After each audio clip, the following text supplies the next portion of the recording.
उपेंद्र जी, ये भगवान परशुराम जी का आज प्रतिमा शिलान्यास था। ये क्या कारण था कि ये आप लोग कर रहे हैं? सबसे पहला सवाल। सबसे पहले आप पत्रकार बंधुओं को नमस्कार है, और आपकी जो व्यूअर्स है प्लस जो बिहार की जनता और भारत की जनता को भी प्रणाम है।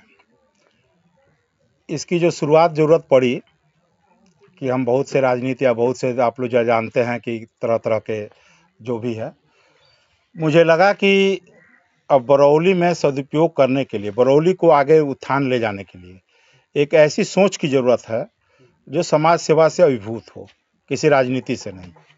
इसी क्रम में हम लोग परशुराम जी का एक यहाँ हमारे ये प्रतिमा का अनावरण कर रहे हैं, शिलान्यास। और इसका प्लानिंग जो है फ्यूचर में बहुत भव्य मंदिर, उसके संग गुरुकुल, उसके संग अनाथालयों का जो अनाथ आश्रम है, विधवा आश्रम है, वृद्धा आश्रम है, माने तमाम तरह के जो सामाजिक है। और सबसे बड़ा है संस्कृत का उत्थान, क्योंकि वेद संस्कृत में है, और वेद से और संस्कृत से हम लोगों के बच्चे, हम लोग के जो जनता है, अनभिज्ञ आस्था से दूरी हो रही है। बिहार में तो संस्कृत का शिक्षा लगभग बंद के कगार पर है। तो इसी परिकल्पना को सोचकर हम लोगों ने निर्णय लिया कि परशुराम जी को ध्यान में रखकर हम लोग इस कार्यक्रम को आगे बढ़ाएंगे। संस्कृत बातों का आपने जिक्र किया। जी जी। तो क्या हम जानना चाहेंगे कि आप लोग गुरुकुल भी खोलने वाले हैं क्या? जी, अगर जनता के सहयोग रहा, सभी का सहयोग रहा, तो हम लोग गुरुकुल खोल के संस्कृत शिक्षा का उत्थान के लिए जो कर्म है जरूर करेंगे। भगवान परशुराम का ही मूर्ति क्यों लगवाया है? अच्छा सवाल है आपका। बहुत लोग परशुराम जी के बारे में नहीं जानते हैं। भगवान परशुराम में ये विष्णु के 6वें अवतार हैं, और एक ऐसे व्यक्तित्व जो कि भगवान भी और गुरु भी, एक ही व्यक्ति के अंदर दोनों गुण है। आप देखिएगा कोई भगवान होगा तो कहीं गुरु शिक्षा को, लेकिन ये जो है भगवान भी और गुरु भी है। और कल की अवतार में जो कि आप सुन रहे होंगे, इनको भी शिक्षा दीक्षा है। तो हमें गुरु का जो रूपरेखा है, इसको उत्थान करने का प्रयास, इसीलिए हम लोगों ने परशुराम जी को ही याद किया। इसमें एक मुस्लिम व्यक्ति भी आए थे। जी जी। उनके बारे में हम जानना चाहेंगे, उनका परिचय जानना चाहेंगे आपके माध्यम से। 2-3 आदमी थे, फिर भी एक आदमी का आप बोल रहे जिक्र, अब्दुल मनान है।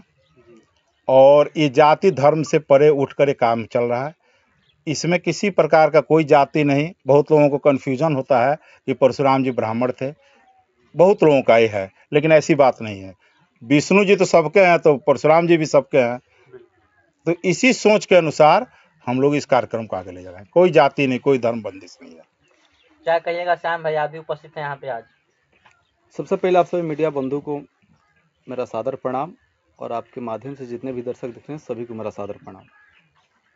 आज भगवान परशुराम जी की प्रतिमा शिलान्यास जो है कार्यक्रम में हम सभी आए हुए हैं। बहुत खुशी की बात है कि इस प्रकार की सोच लेकर हमारे उपेंद्र तिवारी जी, जो आज से नहीं कुछ दिन से ही समाज के क्षेत्र में अनेकों प्रकार की सेवा करने का कार्य किया है, लेकिन इस प्रकार की सोच अगर इनके अंदर आई है तो बरौली के उत्थान के लिए, गोपालगंज के लिए, अपने सारण के लिए गौरव की विषय है। क्या कि हम हर बार तो सुने हैं, जैसे बाबा बताएं कि परशुराम भगवान को सभी लोग कहते हैं कि ब्राह्मण के देवता है, लेकिन यह हमने भी सुना था। लेकिन इस कार्य को जब हमने परशुराम बाबा की जब बेवड़ों को जब हमने पढ़ा, जब समझा, तो मुझे लगा कि पूरे समाज को बताना चाहिए। बरौली में जो है हम लोग परशुराम जानते हैं, हम लोग कराने का कार्यक्रम भी किए थे। उसमें हमने उस समाज को बताया कि जाति और धर्म से हटकर भगवान परशुराम जी के जो हैं पूरे जाति के जो हम लोग भगवान के रूप में हम लोगों ने मनाया, सबको बताया। ये खुशी की बात है कि इस प्रकार की सोच अगर लेकर बाबा चलते हैं तो पूरे समाज को इनके साथ चलना चाहिए। इस प्रकार की जो हैं कह रहे हैं कि जिस प्रकार की अनाथ आश्रम से लेकर गौशाला से लेकर सारी व्यवस्थाएं वहाँ करने के लिए, तो ऐसी जो सोच बहुत कम लोग के अंदर आती है। हम इनके साथ हैं, और इस प्रकार की जो भी लोग अगर सेवा करेंगे उनके साथ हम कदम से कदम मिलाकर चलने का कार्य करेंगे। उपेंद्र जी, एक सवाल आपसे और रहेगा। काफी लोग एनजीओ पर उंगली उठा देते हैं कि धर्म के माध्यम से लोग अपना पर्सनल खर्चा चलाते हैं। इसमें जो भी डोनेशन आएगा उसको किस प्रकार से मैनेज करिएगा कि इन सब तानों से आप बचिएगा? देखिए, ताना तो जिंदगी का एक रूप है, इससे तो बचा नहीं जा सकता है। लेकिन इसमें जो है आपका जो कैशियर होगा, या सीए होगा, जो भी लोग चंदा देंगे उनको फेसबुक पर पूरा हिसाब किताब सीए से ऑडिट कराकर उनको दिया जाएगा, जो अभी तक सब कुछ है। और आत्मा सही हो तो विकास करना है, आगे चलना है, और ताना से कहाँ बचेंगे हम लोग।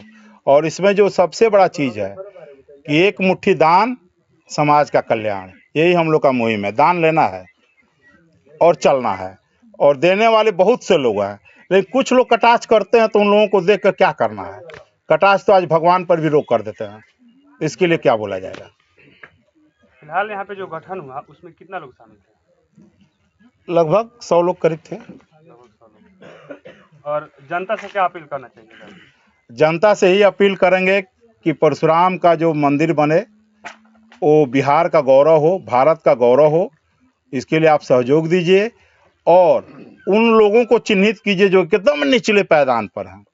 इसमें विवाह का कार्यक्रम है, जनेऊ है, कई तरह की और भी चीज़ें हैं। तो लोग से ही अपील करेंगे कि आप इस संस्था को सहयोग दीजिए, और किसी भी प्रकार का दोष हो तो जरूर बताएं। पूरा कार्यक्रम देख करके राजनीति की बू आ रही है। ऐसा लग रहा है कि उपेंद्र तिवारी इन सब के सहारे राजनीति करेंगे आगे। अब पहले से हम राजनीति करते ही आए हैं, तो सवाल आपका वाजिब है, लेकिन भगवान के संग क्या राजनीति करना है। भगवान के संग क्या राजनीति करना है, किसी न किसी को तो ऊपर जाना है और जवाब देना है। तो मेरे तरफ से तो ऐसी कोई राजनीति का बू नहीं है। अब हो सकता है कुछ नेता इस तरह का प्रचार करें तो उनको राजनीति करने का शौक है तो करें। क्या इस सेवा के साथ आप राजनीति भी करेंगे? देखिए, जिंदगी का दो पक्ष है। राजनीति तो हम लोग राजनीति से ही हैं, ठीक है, और समय